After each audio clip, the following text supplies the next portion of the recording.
제목으로 하나님 말씀을 나누기를 원합니다. 오늘은 예수님께서 십자가에서 돌아가신 성금요일입니다. 이 사건을 기념하는 정사 기념 예배로 이 시간 드리기를 원합니다. 지난 화요일에 제가 이제 속초 기독교연합회 모임을 가서도 하게 됐지만 이 정사 기념 예배는 주로 우리 고신 교단에만 있는 그런 예배입니다. 못 정자에 죽을 사자를 사용해서 예수님의 못 박혀 죽으신 사건을 기념하고 또 고요히 깊이 생각하는 가운데 예수님께서 이 땅에 오신 목적이 무엇인지 우리가 깊이 상고해보고 또 예수님께서 십자가에 죽으신 것으로 말미암아 우리가 놀라운 구원을 받게 되었다라는 이 사실을 잊지 말자라는 의미로 이 예배를 드리는 줄로 믿습니다. 지난 한 주 우리가 그동안 6번에 걸쳐 예수님께서 십자가 위에서 하셨던 7가지 말씀을 나누어 보았습니다. 많은 내용이 있었지만 제가 이번 일주일 동안 이 설교를 준비하면서 저를 다시 한번 뜨겁게 만들었던 내용이 있다면 바로 예수님께서는 끝까지 묵묵히 자신의 사역을 감당하셨다라는 것입니다. 평소이든 십자가 위든 순경이든 역경이든 환경에 고해받지 아니하고 이 땅에 내려오신 목적을 위해서 어느 상황 속에서도 동일하게 행동하시고 말씀하시고 움직이셨던 것이었습니다. 예수님은 십자가 위에서도 어떻게 하셨나요? 죄인들의 구원을 위해서 기도했습니다. 왜냐하면 사람들은 보지 못했지만 예수님은 보고 있었습니다. 지금 현재 하나님이 얼마나 진노하신 얼굴로 진노의 잔을 쏟으려고 서 있는지를 보았기 때문에 예수님께서는 그 하나님께 기도한 것입니다. 저들의 죄를 저들이 알지 못합니다. 용서해 주십시오라고 기도했었고요. 또 자신을 조롱하는 자들에게 복음을 전했습니다. 그 결과 어떻게 됐나요?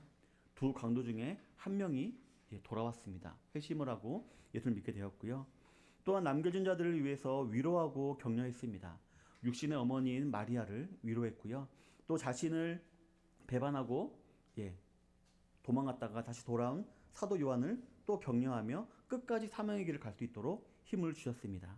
또한 자신의 뜻이나 생각이 아닌 오직 하나님의 말씀과 뜻을 온전히 성취하시기 위해서 내가 목마르다 어찌하여 나를 버리셨나이까 말씀하시면서 자신의 이 모든 고난이 어떤 예수님에게 잘못이 있거나 어떤 의도가 있는 것이 아니라 바로 구약에 예언된 하나님 말씀을 그대로 이루고자 하시는 예수님의 그런 열심이 있는 것을 우리가 본 것이었습니다. 바로 겸손과 순종의 모습을 우리가 그 말씀을 통해서 배웠던 것이었습니다. 그리고 마침내 자신의 죽음을 통해 예수님께서는 하나님께서 주신 사명을 감당했습니다. 하나님께서 예수님에게 주신 사명은 무엇이었을까요? 구원자였습니다. 구원자 역할을 감당하는 것이었고 예수님은 완수하셨고요. 또 무엇보다도 우리 사람을 얽매던 것이 있었죠. 율법입니다. 율법은 우리 사람을 계속해서 정죄하고 우리에게 계속해서 그런 어떤 그 마음에 짐을 주는 것인데요. 근데 예수님께서 그 율법을 완성하셨다라고 했습니다. 그래서 우리는 더 이상 율법이 우리를 얽매지 아니하고 우리를 정죄하지 아니하고 또 율법을 말미암아 우리의 마음이 아파할 필요도 없게 된 것이었습니다. 여기까지가 오늘 새벽까지 알아본 내용이었는데요. 오늘 새벽 예배 본문이었던 요한복음만 보면 예수님께서 뭐라 말씀하셨나요? 다 이루었다 하고 바로 돌아가셨다라고 기록이 되어 있습니다. 고개를 숙이시고 영원히 떠나가셨다라고 기록되어 있기 때문에 그래서 학자들 사이에도 논란이 많습니다. 다 이루었다가 마지막 말씀이냐 아니면 오늘 본문에 내 영혼을 부탁하나이다가 마지막이냐는 논란이 있곤 합니다. 그러나 오늘 본문의 내용을 보면 예수님이 내 영혼을 아버지 손에 부탁하나이다라고 말하기 전에 어떤 일이 있었나요? 성소에 휘장이 찢어진 사건이 벌어졌습니다. 즉 예수님이 구원의 사역을 다 마치셨기에 즉 테텔스타이 다 이루셨기 때문에 휘장이 찢어질 수 있었다라고 본다면 자신의 사역의 효력을 보신 예수님께서 오늘 이 누가복음의 말씀을 하셨다는 것이 논리적으로 맞게 됩니다. 이 사실은 솔직히 제가 더 궁금한 내용이었거든요. 그래서 우리 성도님들도 이번 한 주 동안 성경을 필사하시면서 혹시 이 부분이 궁금하지 않았을까 싶어서 제가 설명을 드렸습니다. 그렇다면 이제 오늘 본문에 나타난 이적과 예수님의 말씀을 한번 살펴보기를 원합니다. 성도 여러분, 우리가 지난주 수요일에 알아보았었는데요. 예수님께서 가상 7원 중에 4번째 말씀을 하실 때가 몇 시였나요? 제 6시였다고 했습니다. 그리고 이 이스라엘의 6시는요, 우리나라보다 6시간이 앞당긴 시간입니다. 그래서 우리는 플러스 6을 하면 현재 우리나라 시간입니다. 따라서 12시에 이제 예수님께서 네 번째 말씀을 하십니다. 그런데 이때 어떤 일이 벌어졌냐면요. 갑자기 온 땅에 어둠이 임했다고 했습니다. 암흑이 온 땅을 뒤덮은 것이었습니다. 알다시피 12시는요. 태양이 가장 높이 떠 있는 곳이죠. 그렇기 때문에 가장 밝고 가장 더워야 될 그 시간에 갑자기 온 사방에 어둠이 내려버리고 만 것이었습니다. 그리고 그 상태가 제9시, 즉 오후 3시까지 이어졌다라고 말씀을 하고 있습니다. 제가 이 부분을 설명하면서 약간의 문학적인 상상력을 발휘했다고 했었습니다. 그래서 자신의 아들 예수님의 죽음을 참아 보실 수 없으신 하나님께서 아무도 볼 수 없도록 칠흑 같은 어둠을 내려주셨다. 그런 걸 수도 있다라고 말씀을 드렸는데요. 하지만 우리가 이 장면을 우리가 생각해 보면 단순히 이러한 심파적인 감정을 이끌어내기 위해서 연출된 장면은 절대로 아닐 것입니다. 왜냐하면 이 십자가 사건은 어떤 사건인가요? 온 인류의 구원이 달려있는 중요한 문제이기 때문에 이런 식으로 할 수가 없는 것입니다. 따라서 우리가 이 십자가의 사건의 그 엄중함, 깊이를 생각해 볼 때 우리는 자연스럽게 어디로 갈 수 있냐면요. 이스라엘 민족의 역사상 가장 큰 구원의 사건 어디였을까요? 출애굽 사건입니다. 그때로 우리가 돌아갈 수가 있을 것입니다. 잘 아시다시피 이스라엘 백성들이 모세의 인도로 출애굽을 할 때 하나님께서는 강팍한 바로왕에게 몇 가지 재앙을 내리셨나요? 10가지 재앙을 내리셨죠. 그 중에 혹시 9번째 재앙이 무엇인지 혹시 아시나요? 9번째 재앙? 흑암 재앙이었습니다. 3일 동안 온 애굽 땅에 어둠이 임하는 재앙이었습니다. 그리고 이 흑암은요, 앞으로 다가올 큰 재앙의 전주곡이었죠. 어떤 재앙이었나요? 바로 마다들 그리고 동물의 처음 것이 죽게 되는 그런 재앙이었습니다. 따라서 임박한 또 하나의 심판을 기다리면서 애굽 사람들은 이 어둠 속에서 큰 두려움에 떨고 있었을 것입니다. 그래서 애굽의 모든 사람과 동물들의 첫 것은 다 죽었습니다. 그래서 온 애굽 지역에 애국이 넘쳤다라고 성경은 기록하고 있습니다. 그런데 이스라엘 사람들은 어떻게 되었을까요? 하나님의 말씀대로 나무 문설주에다가 어린 양의 피를 발라두었죠. 그래서 이스라엘 사람과 동물들의 첫 것은 아무도 죽지 않았다라고 말씀은 기록하고 있습니다. 성도 여러분, 이 출애굽 사건과 오늘 이 십자가 사건 똑같지 않나요? 먼저 이 3일의 흑암이 3시간으로 줄어든 것은 그러다 치더라도요. 그 후에 마땅히 죽어야 될 사람이 나무 문설주에 바른 어린 양의 피로 말미암아 살아났죠. 마찬가지로 우리들도 어떻게 살았나요? 나무 십자가에 매달려 피 흘려주신 예수님으로 말미암아 우리에게는 생명이 주어진 것입니다. 따라서 만약에 진실로 이스라엘 사람이었다면, 즉 하나님의 메시아를 기다린 사람이었다면 이런 흑암이 이 땅에 있을 때 바로 다음에 어떤 일이 있었는지를 다 예상했어야 했을 것입니다. 왜냐하면 이 흑암이 구원을 받을 이스라엘 사람들에게는 상관없는 것이었지만 애굽 사람들에게는 큰 재앙의 전주곡이었기 때문이었습니다. 이처럼 지금 십자가에서 돌아가시는 예수님의 죽음은 모든 사람들에게 닥치는 일반적인 죽음이 아니라 구약시대 때 온 이스라엘을 구원했던 하나님께서 이제 온 인류의 구원을 위해 자신의 아들을 죽이신 것임을 알아야만 했던 것이었습니다.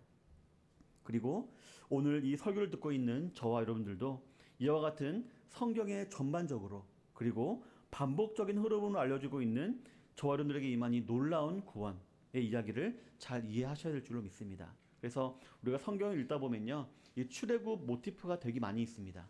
비슷한 사건이 여러 번 일어나는 걸 볼 수가 있는데요. 그렇게 여러 번 기록되어 있는 이유가 무엇일까요? 우리가 자주자주 잊고 있기 때문입니다.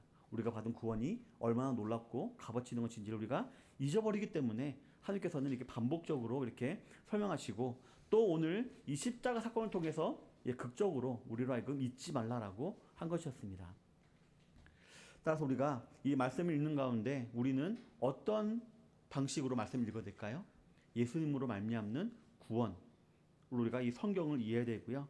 그 머리로 이해된 성경이 어디로 내려야 되냐면은 가슴으로 내려와서 우리에게 감동이 되어야 합니다. 그냥 논리적으로 그렇네 이해했어 정도가 아니라 정말 감사하다 나를 위해서 하나님은 감동이 되어줘야 되고요. 그 감동이 된 복음은요 우리의 팔과 다리로 움직여야 됩니다. 그럼 우리 삶이 어떻게 될까요? 이 구원을 이루는 삶, 구원을 전하는 삶이 되는 것입니다. 세상의 예술과 가치 있는 것들도 어떤가요? 아는 것만큼만 보이죠. 제가 아무리 미술에 관에 간다 하더라도 그 그림을 볼 때 나는 그냥 잘 그렸네, 이상하네, 이 정도밖에 좀 모를 것입니다. 하지만 미술학과를 나오고 미술에 조예 있는 사람들은 이게 어느 시대 어느 화풍이고 이런 기법이 있고 다 알 것입니다. 마찬가지로 저와 여러분들도 이 구원에 대해서 아는 것만큼 우리는 어떻게 될까요? 더 많이 감사하게 되어지고 우리 삶은 더욱더 겸허해지고 하나님께 영광을 올려드리게 되고 범사에 감사하게 될 줄로 믿습니다. 성도 여러분, 이 말씀이 저 여러분들에게 진한 감동이 되길 원합니다. 오늘 이 정사기념 예배가 매년 돌아오는 예배인데요. 그냥 연례 행사처럼 그냥 지나간 사건이 아니라 이번 사건을 통하여서 다시 한번 우리가 받은 구원이 얼마나 중요하고 얼마나 귀한 것이었는지를 다시 한번 우리가 감동을 하고 또 그 감동을 가지고 살아가는 그런 시간이 되었으면 좋겠습니다. 두 번째로요. 이와 같은 흑암의 이적 외에도 약간의 하나의 이적이 더 있었는데요. 이 이적은요. 약간 은밀하게 나타났습니다. 바로 성소의 휘장이 찢어진 사건인데요. 26절에 보면 45절에 기록되어 있습니다. 성소의 휘장이 한가운데가 찢어지더라라는 이적인데요. 출애굽기 25장부터 27장에 보면 이스라엘의 성소에 대해서 매우 자세하게 기록을 하고 있습니다. 그래서 간단하게 설명드리면은 이 성소를 크게 공간만으로 한번 분류해 보겠습니다. 이 성막이 있겠죠. 성막 주위에 울타리가 있습니다. 울타리 밖에 부분을 이제 그냥 공간인데 지금 현대 성전에서는 이 부분이 여인의 뜰이라고 명칭이 되어 있습니다. 이방인의 뜰, 여인의 뜰 이렇게 되어 있습니다. 그리고 울타리 안에 성막을 제외한 공간이 있겠죠. 우리 집으로 치면은 마당 같은 공간이 있겠죠. 거기를 성막뜰이라고 불렀습니다. 그리고 성막은요 크게 하나의 방으로 이루어져 있습니다. 그런데 그 중에 3분의 1 되는 공간이 나뉘어져 있고 나머지 3분의 2가 되는 또 큰 공간이 이렇게 휘장으로 나뉘어져 있습니다. 그래서 이 3분의 2 정도가 되는 큰 공간을 우리가 성소라고 불렀고요. 나머지 3분의 1 되는 공간을 우리가 지성소라고 불렀습니다. 성소에는 무엇이 있을까요? 물두멍이 있습니다. 들어올 때 씻고 정결을 시가하기 위한 물두멍이 있고요. 그리고 메노라라고 하는 금촛대가 있습니다. 그리고 떡상, 그래서 떡이 이렇게 놓여 있습니다. 그리고 지성소 안에는 뭐가 있을까요? 하나님의 궤 혹은 속죄소가 있습니다. 이 속죄소는요 큰 나무 상자에다가 금을 이렇게 입힌 겁니다. 금을 입히고 그 위에는 천사 2명이 있습니다. 천사 2명이 양 끝에 서서 날개를 모으고 있습니다. 그래서 이 모습을 멀리서 보면 어떤 모습이냐면요 의자입니다. 왕이 앉는 의자의 모습을 하고 있습니다. 그래서 앉는다 치면은 천사의 머리에 이렇게 팔을 앉는다 생각하시면 됩니다. 그리고 천사의 날개가 등받이 역할을 한다고 보면 되는데요. 이렇게 의자 모습의 그런 하나님의 궤가 있고요. 그리고 그 안에는 뭐가 있었나요? 아론의 쌍난 지팡이와 만나와 그리고 모세가 받은 십계명 돌이 있었죠. 그래서 이 안에 있는 내용물을 보자면은 이 하나님의 궤의 역할은 심판대의 역할을 하기도 했습니다. 따라서 이 속죄소가 상징하는 것은요. 하나님께서 이곳에 강림하셔서 좌정하신 다음에 제사를 받으시고 이스라엘을 통치하신다라는 하나님의 임재를 상징하는 것이 바로 이 속죄소의 역할이었습니다. 그렇기 때문에 이 지성소는 어떤 곳이었을까요? 지극히 거룩한 곳이었습니다. 그래서 보통 사람들은 아예 성막에도 못 들어가죠. 하지만 성막에 들어갈 수 있는 레위인과 제사장들도 이 지성소에는 못 들어갔다고 합니다. 오직 대제사장만, 그것도 1년에 한 번만 들어갈 수 있는 날이 것이 바로 그곳이었습니다. 그런데 이 성소와 지성소를 구분하던 것이 무엇이었을까요? 바로 휘장이었습니다. 이 휘장은 무엇으로 만들었을까요? 청색, 자색, 홍색 실 그리고 가늘게 꼰 배실로 단단히 짰다라고 말하고 있습니다. 근데 실이 어떤가요? 실 자체도 엄청 질기죠. 근데 이런 것들로 얼기설기 묶어서 그 굵기가 몇 센치였을까요?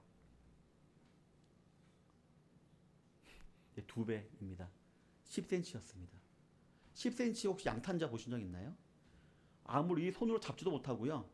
찢지도 못합니다. 이렇게 매우 질기고 단단하게 막혀 있다고 합니다. 그렇다면 이 휘장이 성소와 지성소를 가르고 있었다는 것은 어떤 의미일까요? 예, 죄인이 하나님께 나아가는 길이 아예 막혀 있었다는 것을 의미합니다. 그런데 이 절망적인 상징, 절망의 상징, 우리 인간에 있어서 절망의 상징인 이 휘장이 어떻게 되었다고 말하고 있나요? 예수님께서 다 이루었다고 말씀하셨을 때 위에서부터 두 갈래로 찢었다라고 말씀하고 있습니다. 이 말은 뭐냐면요, 하나님이 이 휘장을 찢었다는 의미입니다. 만약에 아래서부터 찢었다면 사람이 찢었겠죠. 하지만 위에서부터 찢었다는 것은 하나님이 그 휘장을 찢으셨다라는 의미가 됩니다. 즉 절망적일 정도로 굳게 차단되어 있던 하나님께 나아가는 길이 이제 누구로부터? 하나님으로부터 열리게 되었다라는 것입니다. 즉 이제 모든 민족에게 죄사함의 은총이 임하게 된 것입니다. 바로 예수님의 십자가에서 피 흘리심, 즉 죽으심을 통해서 우리가 하나님께 나아가는 길이 열린 것입니다. 그래서 이제는 누구라도 예수님의 피에 의지하여 당당하게 하나님께 나아가 그분의 거룩한 임재 속에 거할 수 있게 되었고요, 죄 용서를 받을 수 있게 된 것입니다. 그래서 베드로는 이 사실을 이렇게 표현합니다. 베드로전서 2장 9절부터 10절 한번 찾아볼까요? 베드로전서 2장 9절부터 10절 한번 찾아보겠습니다.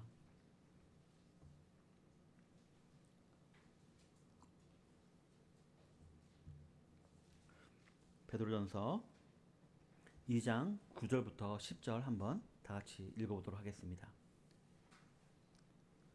찾으셨나요? 읽어보겠습니다. 시작. 너희는 택하신 족속이요 왕같은 제사장들이요 거룩한 나라요 그의 소유가 된 백성이니 이는 너희를 어두운 데서 불러내어 그의 기이한 빛에 들어가게 하신 이의 아름다운 덕을 선포하게 하려 하심이라. 너희가 전에는 백성이 아니더니 이제는 하나님의 백성이요 전에는 긍휼을 얻지 못하였더니 이제는 긍휼을 얻은 자니라. 예, 베드로 뭐라고 말하고 있나요? 전에는 너희가 하나님의 백성이 아니더니 이제 백성이 되었고 그 전에는 긍휼을 얻지 못하였더니 이제는 하나님의 긍휼을 얻은 자가 되었다라고 말하고 있습니다. 이 긍휼은 뭔가요? 마땅히 받아야 될 벌을 안 받게 되는 게 긍휼입니다. 따라서 우리는 우리 죄로 말미암아 죽어 지옥 갈 수밖에 없는데 하나님이 스스로 휘장을 찢으시며 누구든지 예수의 피로 힘입어 당신에게 나오고 그로 말미암아 죄 사함을 얻을 수 있는 길을 열어주셨다. 이 기쁜 소식을 베드로는 이렇게 표현한 것이었습니다. 구약의 역사가 그토록 오랜 세월 기다려 오던 일이 바로 이 일이었던 것이었습니다. 수많은 선지자들이 어땠나요? 피를 뿌리고 죽어가면서 전했던 예언이 무엇인가요? 메시아가 오시면 우리가 해방된다, 구원받는 이 말이었죠. 바로 그들이 죽어가면서까지 전했던 사실이 이 복음이었습니다. 또 그 많은 믿음의 조상들이 단지 바라보는 것만으로도 즐거워하며 기꺼이 세상에서도 고난을 받으며 하나님의 백성됨을 자랑스럽게 생각했던 까닭도 바로 이 이유 때문이었습니다. 우리가 예수님 믿어서 잘 살고 복받고 이 이유가 아니라 단지 우리의 죄가 용서받았다. 바로 예수님 때문에, 이 사실 때문에 많은 사람들이 자신의 그리스도인됨을 자랑스럽게 여겼던 것이었습니다. 성도 여러분, 이러한 하나님의 구원 사역에 저와 여러분들이 한 것은 얼마나 있을까요? 예, 하나도 없습니다. 그렇기 때문에 저 여러분들은 이렇게 놀라운 구원이 우리에게 거저 임했다라는 사실을 알고 항상 그 사실에 감사와 찬양이 넘치게 해야 할 줄로 믿습니다. 또한 에베소서 2장 8절부터 9절에 보면 너희는 그 은혜에 의하여 믿음으로 말미암아 구원을 받았으니 이것은 너희에게서 난 것이 아니요 하나님의 선물이라. 행위에서 난 것이 아니니 이는 누구든지 자랑하지 못하게 함이라 라고 기록하고 있듯이 구원의 공로를 저와 여러분들이 가로채는 일들은 전혀 없어야 합니다. 혹은 자과하거나 자랑해서 안 됩니다. 넌 구원 못 받았니? 난 구원 받았어 라고 이렇게 자랑도 해서는 안 된다라는 것입니다. 오직 우리는 우리의 구원을 생각할 때 하나님께 감사와 영광과 찬양을 올려드려야만 하는 것입니다. 그리고 절대 이 사실을 잊지 말아야 합니다. 우리가 은혜로 말미암아 구원받았다. 사실 우리가 잊지 말아야 합니다. 왜냐하면 지금도 우는 사자와 같이 두루다니면서 삼킬자를 찾고 있는 사단마귀는요, 우리의 눈과 귀를 가리고 있습니다. 그리고 우리로 하여금 어디를 바라보게 하나요? 세상을 바라보게 만듭니다. 그래서 썩어 없어질 이 세상 것에 마음을 두게 지금도 우리를 유혹하고 있기 때문입니다. 그렇기 때문에 저와 여러분들은 의식적으로 어떻게 될까요? 세상에서 눈을 떼야 합니다. 썩어가는 이 땅의 기업을 바라보는 그 마음의 시선을, 즉 소망을 저 썩지 아니하고 쇠하지 아니하는 성도의 영광스러운 기업으로 우리는 돌릴 수 있어야 하는 것입니다. 아니, 그리스도의 십자가를 향하여서 우리가 우리 시선을 돌릴 수 있어야 하는 것입니다. 물론 내년에도 고난주간이 다가올 것입니다. 또 다시 우리의 마음을 새롭게 하실 것입니다. 그러나 그보다는 우리가 조금 더 성숙한 성도의답게 그리스도의 십자가를 귀걸이나 목걸이와 같은 남에게 자랑하는 액세서리 정도가 아니라 가장 소중한 것을 우리가 어디에 품나요? 우리 마음에 품죠. 그런 것처럼 내 마음속에 매 순간 그 십자가 사랑을 품고 또 들여다보고 또 들여다보는 지혜로운 성도님들이 다 되시기를 바라겠습니다. 그럴 때 사람들이 어떻게 할까요? 물어보겠죠. 우리도 그렇잖아요. 평소에 그냥 보통 사람이, 보통 다니는 사람이 뭔가 이렇게 하고 있으면은 뭔가 있는가 보다 하고 궁금해 여기잖아요. 마찬가지로 우리가 우리 받은 구원을, 십자가의 사랑을 날마다 마음에 품고 묵상하고 또 품다 보면은 사람들이 물어봅니다. 너 뭐냐? 너 뭘 그렇게 좋아하니? 뭘 그렇게 바라보고 있고 뭘 이렇게 마음속에 네 소망을 가지고 있니? 라고 물어보게 되어 있습니다. 그러면 그때 우리는 어떻게 되나요? 복음을 온유하게 또 두려운 마음으로 전하기만 하면 됩니다. 이 말은요, 제 말이 아니고 베드로전서 3장 15절에 기록되어 있습니다. 너희 마음에 그리스도를 주로 삼아 거룩하게 하고 너희 속에 있는 소망에 관한 이유를 묻는 자들에게는 대답할 것을 항상 준비하되 온유와 두려움으로 하고 라고 기록하고 있는 것입니다.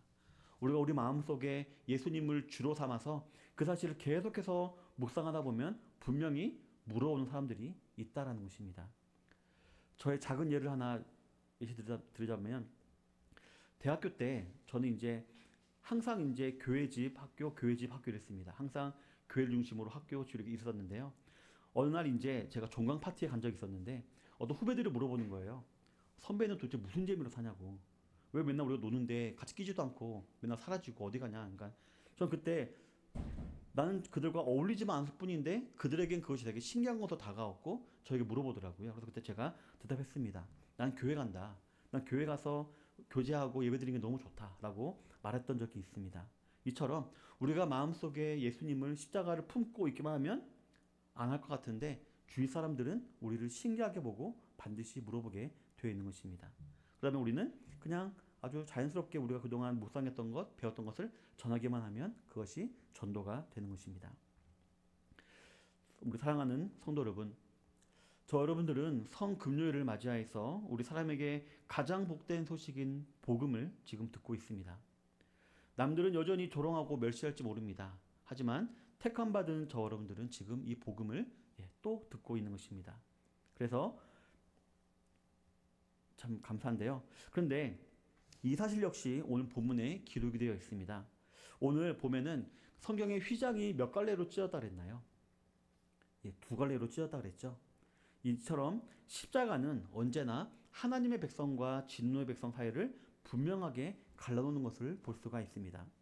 이는 명시적으로 예수님 옆에 있는 두 강도에게도 나타났죠. 분명히 예수님은 똑같이 복음을 전했습니다. 그런데 한 강도는 여전히 예수님을 저주했고 한 강도는 자기 죄를 깨달아서 회개하고 천국에 간 것입니다. 무엇이 이 두 사람을 영원히 만날 수 없는 천국과 지옥으로 갈라놓았을까요?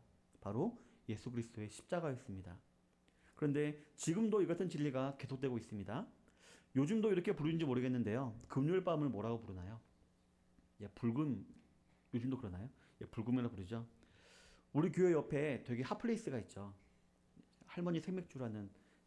제가 여러 번 다녀도요, 그 가게만큼 잘 되는 데가 없습니다. 정말 항상 가득 차 있고, 그래서 아마 지금 이 시간이면 그곳이 절정이지 않을까 생각되어집니다. 그들은 지금 자신들이 하는 행동을 어떻게 생각할까요? 참 시간 잘 보내고 있어. 우리는 행복한 사람들이야 라고 아마 여기고 있을 것입니다. 그리고 만약 그들이 옆에 건물에 소수의 무리가 모여서 지금 예수님의 십자가를 기념하고 있다는 사실을 안다면은 그들은 어떤 생각하게 될까요? 참 어리석다. 참 불행하다. 이 좋은 시간 즐기지도 못하고 또 예배드린다고 하면서 아마 어리석게 여길 것입니다. 제가 우리 교회 옆에 술집을 예로 들었지만 영적으로 보았을 때 용서받은 죄인과 용서받지 못한 죄인이 존재한다는 사실을 저는 지금 말씀드리고 있는 것입니다. 여러분들은 다 죄인이죠. 다 죄인입니다. 하지만 차이가 있다면 용서받은 죄인이 있고 용서받지 못한 죄인인 것입니다. 우리는 이러한 세상에서 용서받지 못한 죄인들을 항상 주께로 인도하기를 힘써야 한다는 것입니다. 우리가 받은 복은요, 우리만 소유해서는 안 되고요, 저들도 소유해야 되기 때문입니다. 그리고 여기에 중요한 진리가 하나 더 나옵니다. 아직 알아보지 않았던 46절에 보면 예수님의 마지막 말씀이 나오죠. 어떤 말씀인가요? 아버지, 내 영혼을 아버지 손에 부탁하나이다. 예수 말씀인데요. 이 말씀은 어떤 형식인가요? 기도죠. 기도입니다. 아버지, 내 영혼을 아버지 손에 부탁하나이다라고 기도하고 있는 것입니다. 가상칠은 첫 번째 기도가 첫 번째 말이 뭐였나요? 기도였죠. 자기를 못 박은 로마 군인들을 향한 예수님의 기도였죠. 이처럼 예수님은 기도로 시작하고 기도로 지금 끝내고 있는 것입니다. 십자가를 깊이 경험한 사람들은 다 기도의 사람임을 우리가 알 수가 있는데요. 따라서 우리도 더 깊은 기도의 사람이 되어야 할 줄로 믿습니다.